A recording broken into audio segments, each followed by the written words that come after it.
प्रव्रजन्तमनुपीतमपीतकृत्यम्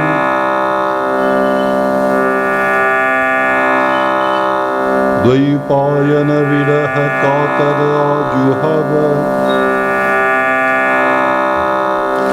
पुत्रीति तन्मयतया तदवोभिनीदु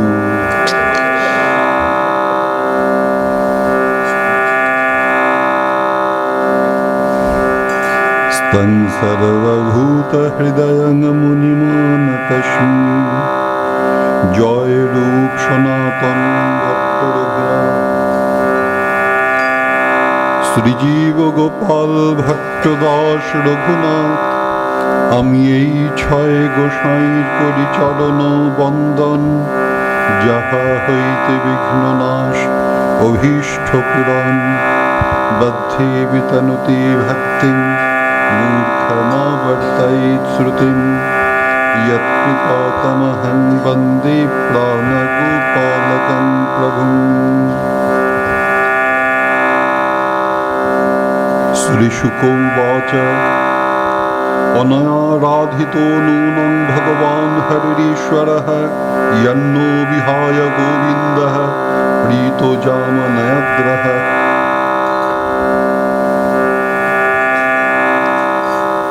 পরম কৃপালু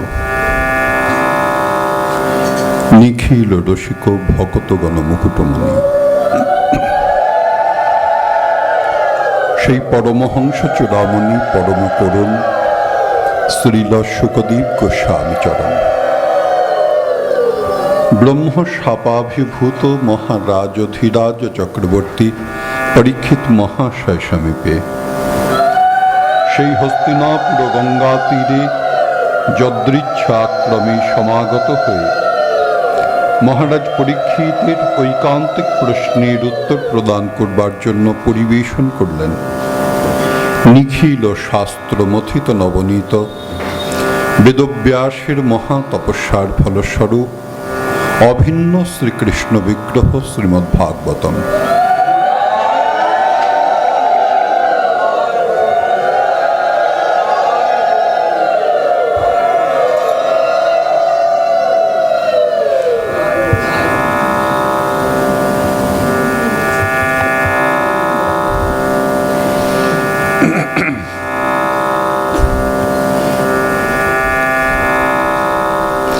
ভগবান শ্রীকৃষ্ণের নিখিল লীলার মুকুটমণি শ্রী রাসলীলা শ্রীল শুকদেব গোস্বামী চরণ সেই অপূর্ব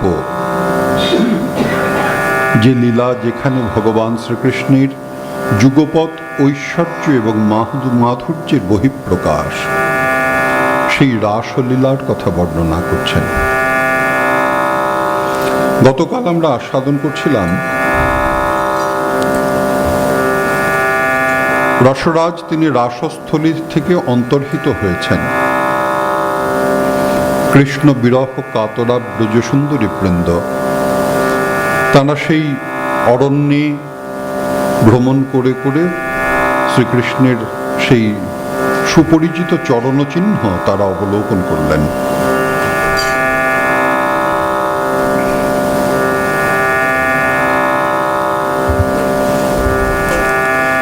কোথায় কৃষ্ণ কোথায় কৃষ্ণ এই চরণচিহ্ন প্রাপ্তিতে কৃষ্ণ প্রাপ্তির কিঞ্চিত অনুভূতি হল। সেই চরণচিহ্ন অনুসন্ধান করতে করতে করতে করতে আরেকটি ওই কৃষ্ণের সাথে আরো একটি রমণী চরণ চিহ্ন তারা দর্শন করলেন এবং তারপরেই তাদের মধ্যে একটা বিভাজন যেন সৃষ্টি হয়ে গেল। গতকাল আস্বাদন করছিলাম যে ওই ব্রজসুন্দরী বৃন্দের মধ্যে চারটে ভাগ আছে। হ্যাঁ, চারটে ভাগ আছে। কিরকম না, সপক্ষ ব্রজগোপী বৃন্দ যারা শ্রীমতী রাধারানীর ওই একান্ত অন্তরঙ্গা, যারা শুধুমাত্র শ্রীমতী রাধারানীর সাথে শ্রীকৃষ্ণের মিলন, এছাড়া তাদের আর কোনো কাম্য নাই।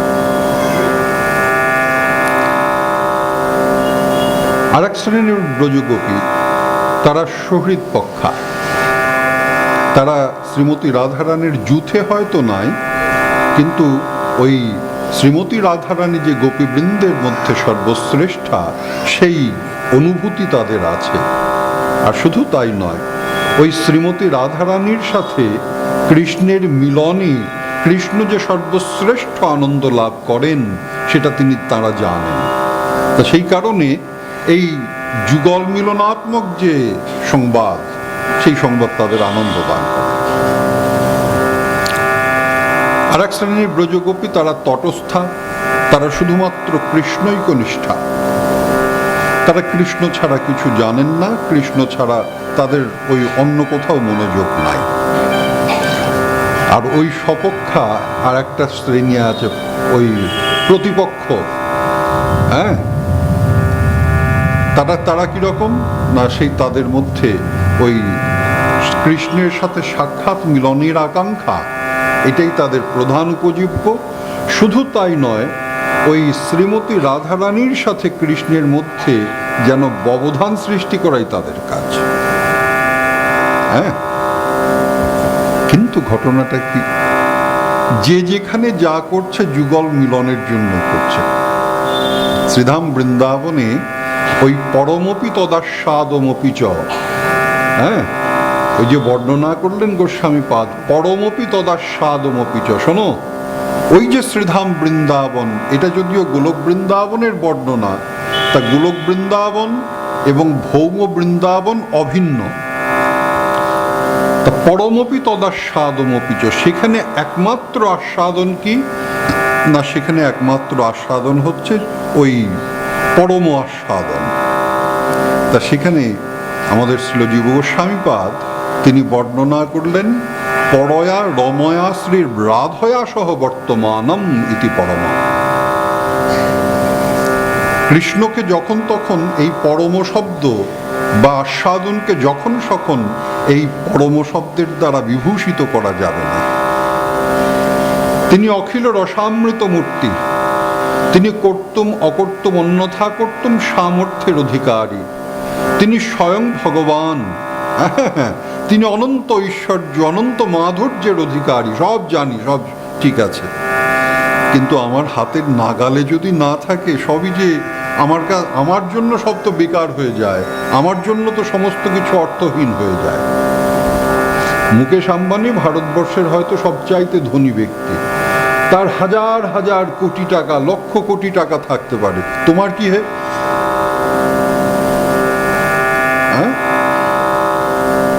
বিল গেটস পৃথিবীর সবচাইতে ধনী জন, সবচেয়ে ধনী, তার লক্ষ লক্ষ কোটি ডলার হয়তো আছে, কত আছে হয়তো সেও জানে কিনা জানি না। হ্যাঁ, তাতে জিষ্ণুর কি? হ্যাঁ, যদি আমার নাগালের মধ্যে না থাকে, বস্তু যাই হোক না কেন, সেটা যদি আমার কাজে না লাগে, তাহলে তো আমার কাছে নস্যাৎ হয়ে যায়। তা সুতরাং শোনো, ওই যে স্বয়ং ভগবান শ্রীকৃষ্ণ, তিনি পরমেশ্বর, হ্যাঁ, তারপর তিনি ওই স্বয়ং ভগবান, তিনি অনন্ত ঐশ্বর্য মাধুর্যের অধিকারী, সমস্ত কিছু আছে, কিন্তু আমার মাঝখানে শ্রীমতী রাধারানীর ওই করুণা, যেমন তেমন করুণা তো নয়, অপার করুণা। তা সেই করুণাটা যদি মধ্যখানে যোগসূত্র না সৃষ্টি করে, আমার যোগ্যতায় তো সেই সমস্ত সেই ভগবান শ্রীকৃষ্ণ, সেই যে আস্বাদন, হ্যাঁ, আরে সামান্য কলিযুক্ত তুচ্ছ ব্রহ্মা যার আস্বাদন লাভ করতে গিয়ে কত প্রচেষ্টা, তাও বৃন্দাবনে প্রবেশ নাই। বৈকুণ্ঠেশ্বরী লক্ষ্মী দেবী, তাঁর কত প্রচেষ্টা, বৃন্দাবনে প্রবেশাধিকার নাই। দেববৃন্দ কত সম্ভ্রম তাদের হৃদয়ে, তাও কৃষ্ণানুভূতি হয় না। হ্যাঁ, তা সামান্য কলিজীব আমি, আমার কি গতি? তা সুতরাং পরয়া রময়া শ্রী রাধয়া সহ বর্তমান, তিনি অনন্ত ঐশ্বর্যের অধিকারী হন, তিনি অনন্ত মাধুর্যের অধিকারী হন, তিনি ভক্ত বৎসল শিরোমণি হন, সব জানলাম। আমি তো ভক্ত নই। তার বাৎসল্য আছে ভক্তের প্রতি, আমি তো ভক্ত নই, ভক্ত হওয়ার প্রচেষ্টাও নাই, ভক্ত হওয়ার যোগ্যতাও নাই। তাহলে আমার কি উপায় হবে? আমার শরণাগতি শ্রীমতী রাধারানীর চরণে। অপার করুণাময়ী শ্রীমতী রাধারানী, যার করুণা প্রাপ্তির কোনো কারণ থাকে না, এই কারণে তিনি করুণা করলেন না, শুধুমাত্র শরণাগতি। রাধে বৃন্দাবনেশ্বরী, বৃষভানু রাজনন্দিনী, রাধে গো তুমি ছাড়া তো আমার কেউ নাই, আমার কি হবে রাধে, একটু কৃপা করো। এই প্রার্থনাটুকু হৃদয় যদি বা মানে ওই কুটিল হয়, মৌখিক প্রার্থনাটুকুই শ্রীমতী রাধারানীর সেই অপার করুণা সম্পদে ধনী হওয়ার জন্য যথেষ্ট। তা সুতরাং পরয়া রময়া শ্রী রাধয় পরমপি তদাস্বাদমপি চ, শ্রীধাম বৃন্দাবনে যে আস্বাদনই থাক না কেন সেটা পরম আস্বাদন। হ্যাঁ রে,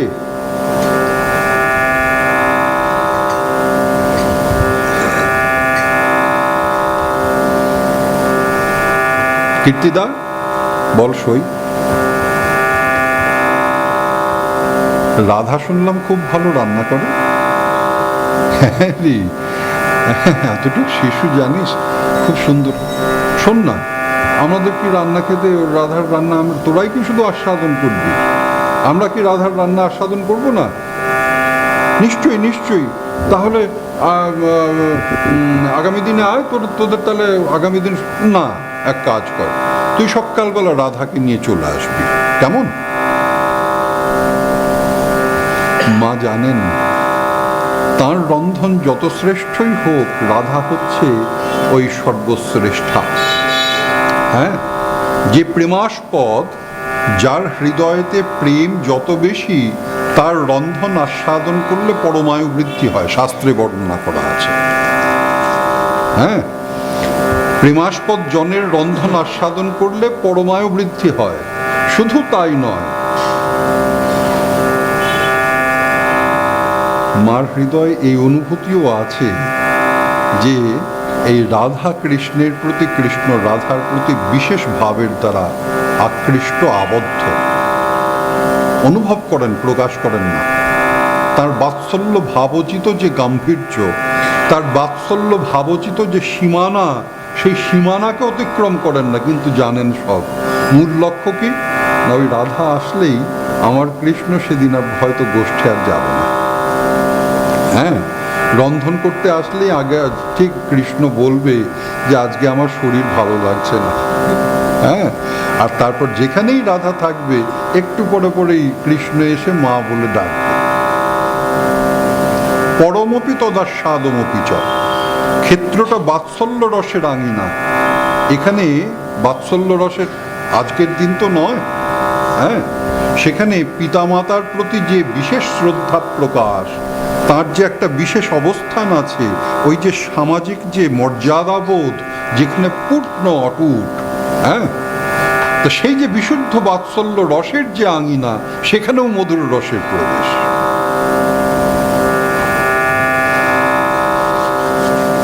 আরে সুবল, কি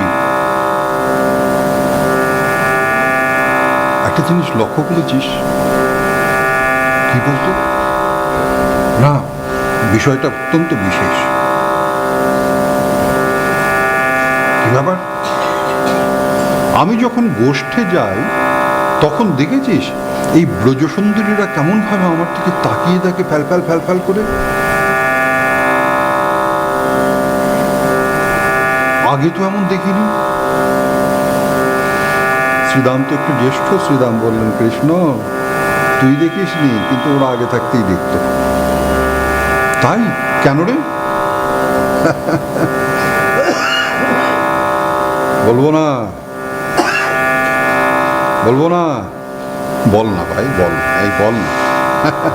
বুঝবি না, বুঝবি না, বলবো না ভাই, বল না, একটু বল না। ঠিক আছে, চল গোষ্ঠে চল।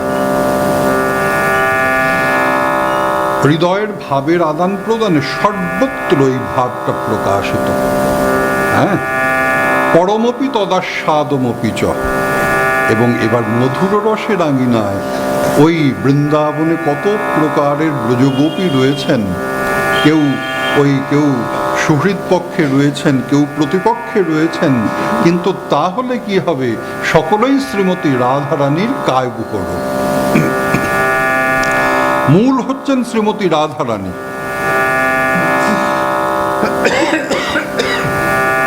দেবী কৃষ্ণময়ী প্রক্তা রাধিকা পরদেবতা। তার অবস্থাটা কি না, তিনি হচ্ছেন প্রধান। ওই যে গতকাল আস্বাদন করছিলাম না ওই বহুকান্তা নহে, বহুকান্তা বিনা নহে, রসের উল্লাস লীলার সহায় লাগি বহুত প্রকাশ। একই রসের বিবিধ প্রকাশ। হ্যাঁ, এখানে অনেকজন মানুষ বসে আছে, শুধু হাস্যরস গ্রহণ করা হলো। কেউ মিচকি মিচকি হাসতে ভালোবাসে, দেখবেন খুব হাসি গিয়ে হচ্ছে, সে মিচকি হেসে বসে আছে। কেউ সামান্য কারণে জিষ্টুর মতো অকারণে হা হা হা হা করে ওঠে। হ্যাঁ, কেউ বুঝলো না হাসির কারণ, জিষ্ণু অট্টহাস্য করে বসে। এটাও হাস্যরস। শুধু হাস্যরস নয়, কোন কোন বিষয়ে কার কার রসের সঞ্চার হয়, সকলেই হাস্যরসের রসী, কিন্তু তারপরেও সব বিষয়ে সকলের রসের সঞ্চার হয় না। এই তো সেদিন ওটা আমরা প্রসাদ পাচ্ছিলাম, তখন নাম বলবো না, একজন খুব একটা কি হাসির কথা বলে সেও হাসলো, ভাইটাইও হাসলো। তা আমার একটু হাসি পেল না, আমি বললাম মারাত্মক হাসির কথা। বাপরে, এত হাসির কথা বুঝতেই পারিনি। হাসতে ভালোবাসি, হাস্যরসের রুচি আছে, কিন্তু যে বিষয়টা তাদের হৃদয়তে আন্দোলন সৃষ্টি করলো, সেই হৃদয়টা আমার হৃদয়ে হাস্যরসের সঞ্চার করল না। হ্যাঁ, তা সুতরাং ওই মধুর রসের আঙিনায় বহুকান্তা বিনা নহে রসেরও উল্লাস। এই যে মধুর রসের আঙিনায় অনন্ত যে ওই ধরন আছে, রসের যে বিভিন্ন প্রকার আছে, রসের যে বিভিন্ন প্রকাশ আছে, রসের যত যত ভাবে ওই রসিকেন্দ্র চূড়ামণিকে, রসরাজকে আপ্যায়িত করা যায়, তত তত ভাবে ব্রজগোপীবৃন্দ নিজেদের মধ্যে যেন একটা ওই বলা এবং না বলা একটা তালমেল সৃষ্টি করেছেন।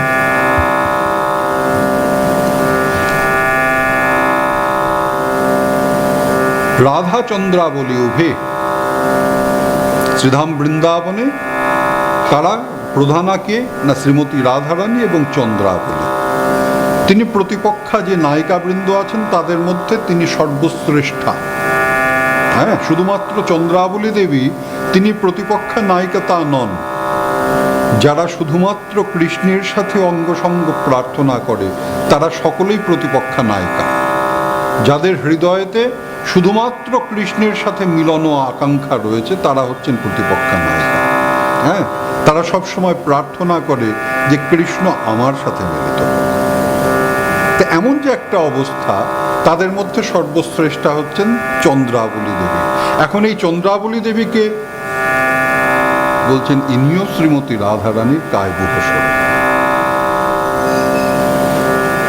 ইনিও চন্দ্রাবলী দেবীর কায়গুহ স্বরূপ। বিষয়টা কি না, ওই যে গোস্বামীপাদ বর্ণনা করেছেন যে ওই নবীনা বিপ্রলম্ভীন সম্ভোগ পুষ্টিমশ্নুতে, বিপ্রলম্ভ রস ছাড়া, বিরহ ছাড়া মিলনের আস্বাদন অত মধুর হয় না। হ্যাঁ, আপনার একটা কাজ হবে, সব ঠিকঠাক, ওমা হঠাৎ করে দেখা গেল একটা গন্ডগোল বেঁধে গেল। এখন তার সাথে আপনার জীবন মরণ জড়িয়ে আছে, আপনার তার সাথে ওই সমস্ত অস্তিত্ব বিজড়িত, আপনার সমস্ত হিসাব, এটা হবে তারপরে সেটা হবে, তারপরে সেটা হবে, তারপরে সেটা হবে। আপনি 10 তলা বাড়ি তুলছেন, 1 তলা সিঁড়ি ভেঙে পড়লো, যা।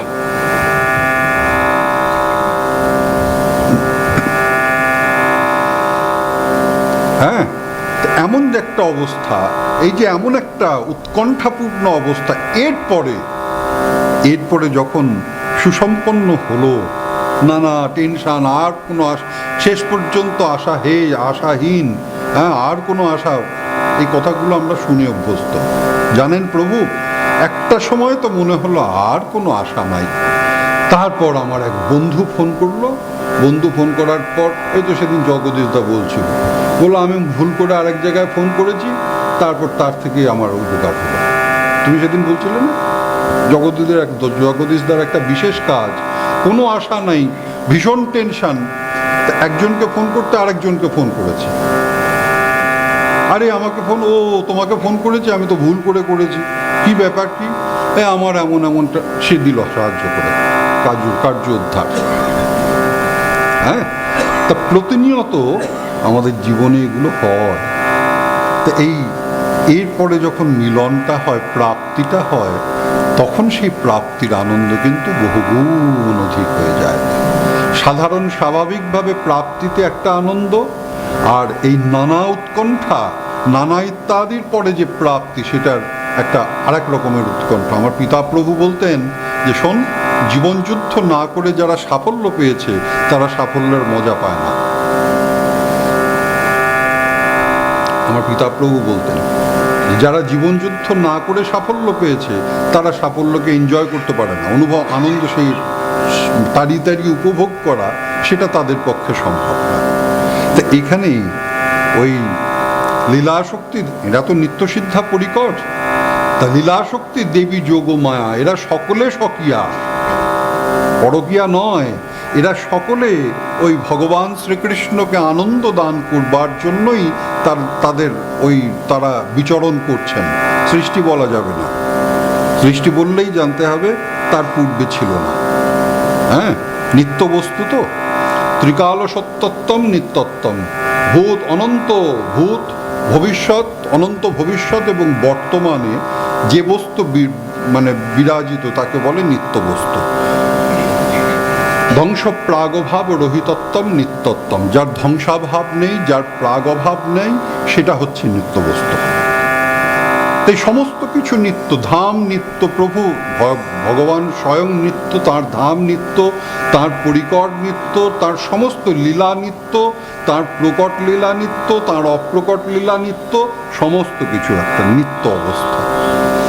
তার মধ্যে এই ইত্যাদি ভাগক্রমে শ্রীমতী রাধারানীর যে ওই অপূর্ব যুগল মিলনাত্মক যে লীলা, রাধা গোবিন্দের যে লীলা, সেই লীলাকে রসোত্তীর্ণ করবার জন্য তাদের বহুত প্রকাশ।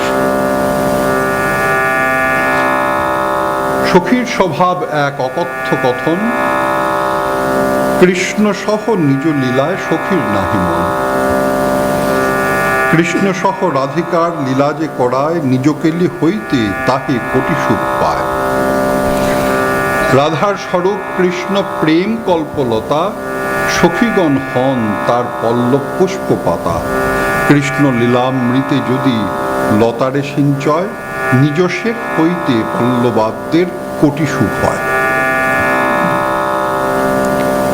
চৈতন্য চরিতামৃত গ্রন্থে বর্ণনা কিরকম না, বলছেন যে শোনো, ওই সখীবৃন্দ, এখানে আবার আরেকটা কথা আছে, আরতি আছে। কারণ প্রেমের মধ্যে যদি ঈর্ষা না থাকে, প্রেমের মধ্যে যদি পরশ্রী কাতরতা না থাকে, জানতে হবে সেই প্রেমে গভীরতা নাই। হ্যাঁ, ঈর্ষা, পরশ্রী কাতরতা, কিছু কিছু ক্ষেত্রে সন্দেহ, অহেরিব গতি প্রেমনা স্বভাব ও কুটিলাভ হবে। শ্রীমতী রাধারানী আলিঙ্গন করতে গিয়ে কৃষ্ণের ওই স্বচ্ছ হৃদয়তে, বক্ষস্থলে নিজের প্রতিবিম্বের একটা রমণীর মতো প্রতিবিম্ব দর্শন করেই কাঁদতে আরম্ভ করলেন। মানিনি। অহেরিব গতি প্রেমনা স্বভাব ও কুটিলাভ হবে। এ মা, জানি না কিছু না। আরে কি হলো রাধে, কি হলো? তুমিও তোমার হৃদয়ে অন্য রমণীকে নিয়ে বসে আছো, আমি আর তোমার সাথে আলিঙ্গন করবো না। সর্বনাশ! এমা, এটা কি করে? আমি ছবি দেখেছি। বলো রাধে, বোঝো, এমন ভাবে হৃদয়ে কেউ থাকলে তার ছবি দেখা যায়, আমি দেখেছি।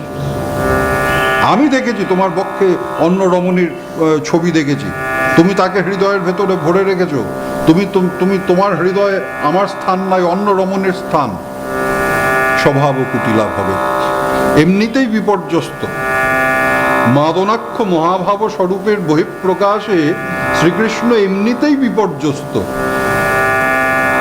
অহেরিব গতি প্রেমনা স্বভাব কুটিলাভ হবে, অত্র হেত রহেতশ্চ জুনোর মানোদঞ্চতি। এখানে জুনো বলতে নায়ক এবং নায়িকা উভয়ের কথা বলা হয়েছে। আরে কৃষ্ণের এমনি নাজাহাল অবস্থা, আবার মান করবে? কোনো দোষ না করেই দোষী। হ্যাঁ, কখনো শ্রীমতী রাধারানী মানিনী হয়ে যাচ্ছেন, কখনো এই কৃষ্ণ বসো, ওটো ওটো ওটো ওটো ওটো, তুমি শ্রীমতীর পাশে বসেছো, থতমত হয়ে কৃষ্ণ উঠে দাঁড়ালেন। এমনিতেই বিপর্যস্ত অবস্থা। গোপীদের মধ্যে কৃষ্ণ, ওই নিকুঞ্জেশ্বরী শ্রীমতী রাধারানী এবং তার যে অন্তরঙ্গা সখীবৃন্দ, তাদের মাঝে কৃষ্ণের এক বিপর্যস্ত অবস্থা। কখন কে কিভাবে, মানে ওই বাংলাদেশি ভাষায় বলে গ্যাঞ্জাম। হ্যাঁ, অপূর্ব মিলনের আস্বাদন হচ্ছে, কখন যে কিভাবে গ্যাঞ্জাম বাঁধিয়ে দেয় তার কোনো হ্যাঁ, তার কোনো ঠিক ঠিকানা নাই। অত্র হেত রহেতশ্চ, হেতুতে মান হয়, মানা যায়। আমি অপরাধী। ওই চন্দ্রাবলী দেবীর কুঞ্জ থেকে যখন শ্রীকৃষ্ণ আসলেন, অপরাধী। হ্যাঁ, অহেতশ্চ, কারণ থাকবে না। আর সেই রাধারানীর মান তো যে সে মান নয়, পরম গাম্ভীর্যশালিনী। বদসী যদি কিঞ্চিদপি দন্তরুচি কৌমদি হরতি ধরতি মিরমতি ঘোরম। গো রাধে, তোমার এই গাম্ভীর্য দেখে আমার বুকের মধ্যে ভয়। ভীরপি যদ বিভীতি, ভয় পর্যন্ত যাকে ভয় পায়, শ্রীকৃষ্ণ শ্রীমতী রাধারানীর ওই গম্ভীর স্মিতহাস্য, যেটা সবসময় শ্রীমতী রাধারানীর ওষ্ঠাধরের অলঙ্কার, সেই অলঙ্কার পর্যন্ত পরিত্যাগ করেছেন, নিয়ে এমন চরম গাম্ভীর্য ধারণ করেছেন, ওই কৃষ্ণ পর্যন্ত সেই শ্রীমতী রাধারানীর গাম্ভীর্য দর্শন করে তিনি এমনও পরম গাম্ভীর্যশালিনী শ্রীমতী রাধারানী। হ্যাঁ, তার মান, তার মান, সেই মান ভঙ্গ করা। তার কারণ ভাবটা যদি আয়ত্তের মধ্যে থাকে, তাহলে পরে সেই বস্তুটাকে নিয়ে কাজ করা যায়। হ্যাঁ, আপনাকে একটা স্টুডেন্টকে দেওয়া হলো, এই শোনো, আমার একবার অভিজ্ঞতা হয়েছিল কি না, আমাদের এক গুরু ভাইয়ের ছেলে, সে অঙ্কে 2 পেয়েছে ক্লাস 7-এ। তা আমি বললো, এই তুই নাকি 2 পেয়েছিস? বললো না না। তাহলে 4।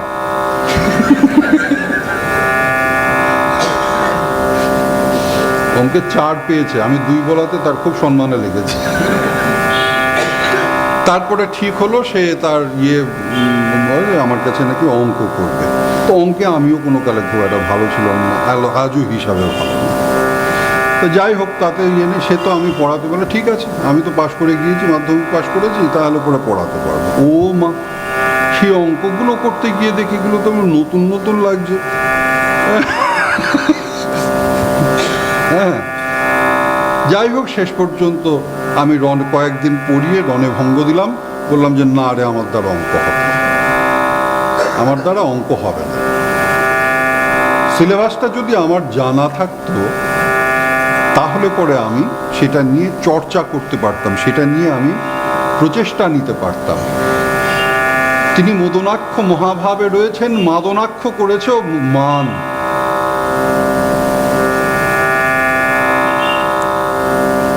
রাধায়ামি যশোদা, শ্রীমতী রাধারানী ছাড়া যে ভাব জগতে আর কোথাও নাই। শ্রীকৃষ্ণ তাঁর কর্তুম অকর্তুম অন্যথা কর্তুম সামর্থ্য আছে, কিন্তু তারপরেও সেই অন্যথা কর্তুম সামর্থ্য দিয়েও ওই মাদনাক্ষ মহাভাবকে স্পর্শ করা তার পক্ষে সম্ভব হয় না। হ্যাঁ, তা সুতরাং মান করেছে মাদনাক্ষ মহাভাব বিভাবিতা, আর প্রচেষ্টা করছেন। ব্যাপারটা হয়েছে কি, পরীক্ষা দিয়েছে 12-এর, মাধ্যমিকের স্টুডেন্ট, সে চেষ্টা করছে, ব্যাপারটা নাই। প্রশ্নপত্র উচ্চ মাধ্যমিকে যে পড়াশোনা করেছে সে এবার উত্তর দেওয়ার চেষ্টা করছে, তা প্রচেষ্টা সেরকমই হবে। রেজাল্ট যা হওয়ার তাই। এখন কৃষ্ণের হয়েছে সেই অবস্থা।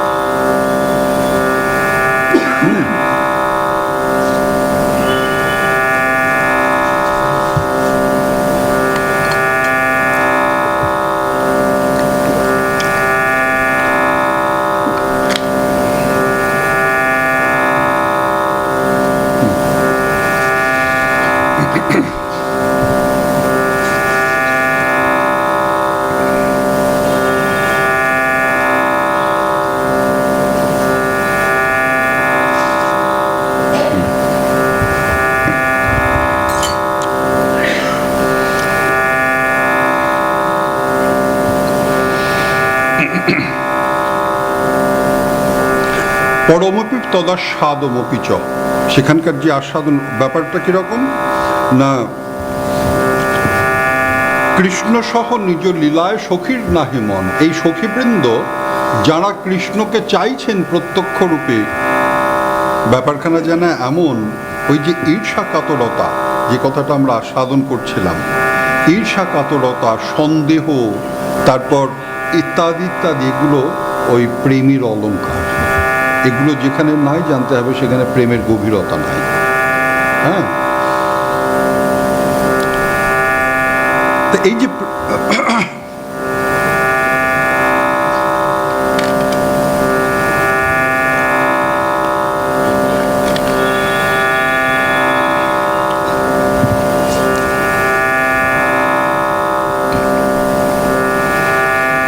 তা সেই প্রতিপক্ষই হোক বা সপক্ষই হোক বা তটস্থা হোক বা সুহৃদ পক্ষই হোক, সকলেই কিন্তু যুগল মিলনের জন্য প্রচেষ্টা করে চলেছেন। এরা সকলেই শ্রীমতী রাধারানীর কায়বুহ স্বরূপ। হ্যাঁ, শ্রীমতী রাধারানী ওই চৈতন্য চরিতামৃতে বলছে, লীলার সহায় লাগি বহুত প্রকাশ। এই যুগল মিলনাত্মক যে লীলা, হ্যাঁ, এই লীলাকে আরো পুষ্ট করবার জন্য হ্যাঁ, ওই বহুত প্রকাশ। শ্রীমতী রাধারানী ছাড়া কৃষ্ণের সাথে অন্য সখীর মিলন একমাত্র চন্দ্রাবলীর কথাই পাওয়া যায়। কৃষ্ণ মিলিত হয়েছেন কি হননি সেটা পরের কথা, কিন্তু কবি বলছেন না, ওই পুরাণকার বর্ণনা করছেন না, পদকর্তা বৃন্দ বর্ণনা করছেন না, গ্রন্থকার বৃন্দ কোথাও বর্ণনা করছেন না। অন্যান্য ব্রজগোপীদের কৃষ্ণের প্রতি সেই মিলনের যে আরতির কথা বর্ণনা করা হচ্ছে। রাস রজনীতে সব সখী এক একজন করে ওই কৃষ্ণকে লাভ করলেন বটে, কিন্তু তারা বিশেষভাবে বিভূষিত নয়। হ্যাঁ, তারা বিশেষের দ্বারা বিভূষিত নয়। তা সুতরাং ওই নানা প্রকারের যে ব্রজগোপী বৃন্দ, তারা যখন শ্রীমতী রাধারানীর ওই চরণ চিহ্ন, বিশেষ বিশেষ লক্ষণের দ্বারা আক্রান্ত সেই চরণ চিহ্ন যখন দর্শন করলেন, তাদের মধ্যে এক একটা ভাবের প্রকাশ হলো, এবং সেই ভাবের প্রকাশও কৃষ্ণকে আনন্দ দেওয়ার জন্য।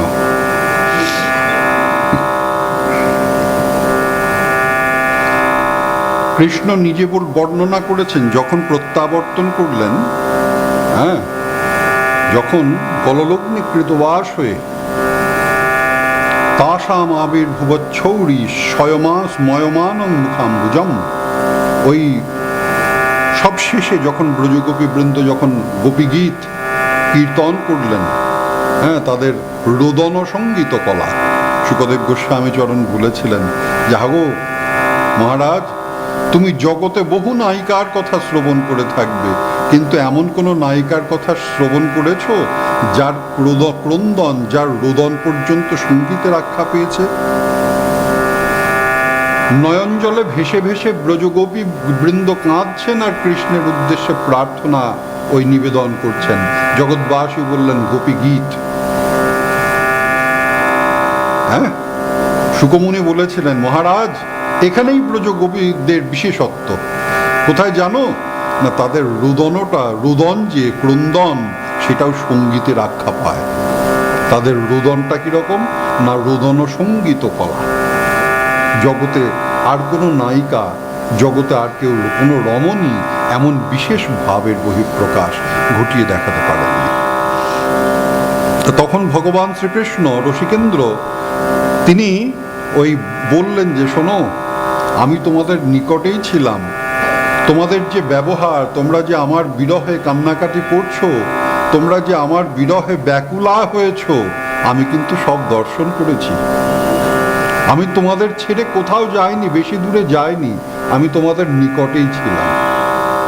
তা সুতরাং তাদের ওই যে ওই ওই চরণ চিহ্ন দর্শন করে যে ঈর্ষা প্রকাশ, সেই ঈর্ষা প্রকাশও কৃষ্ণ মনে করছেন কৃষ্ণ লুকিয়ে আছেন, কিন্তু ব্রজগোপীরা জানেন কৃষ্ণ আছেন। হ্যাঁ, সেই ঈর্ষা প্রকাশের মধ্যে তাদের ওই কৃষ্ণ বিরহজনিত যে বেদনা, তার থেকে উত্তীর্ণ হয়ে, তার থেকে এক পাশে চলে গিয়ে ওই কৃষ্ণের সাথে অপর রমণী সেটা দর্শন করে ওই যে একটা কাতর অবস্থা। গতকাল ভাই বলছিল কি, গতকাল ভাই বলছিল এই স্থানটা জুলাইবাড়িতে রাধা মদন মোহন মন্দিরের অঙ্গনে 8-10 জন শ্রোতা নিয়ে বাবা করেছিলেন, এই স্থানটার বর্ণনা ব্যাখ্যা করেছিলেন, পাঠ করেছিলেন। তো কালকে ভাই বলছিল, সেই বললো যে জানো, বাপি বললো যে এরকম ভাবে যে কৃষ্ণ যে ছুটে চলে যাচ্ছেন রাসস্থলী থেকে, হ্যাঁ, এই ছুটে চলে যাচ্ছেন, সখীবৃন্দ বুঝলেন কি করে না, প্রথমে তারা দর্শন করলেন চরণ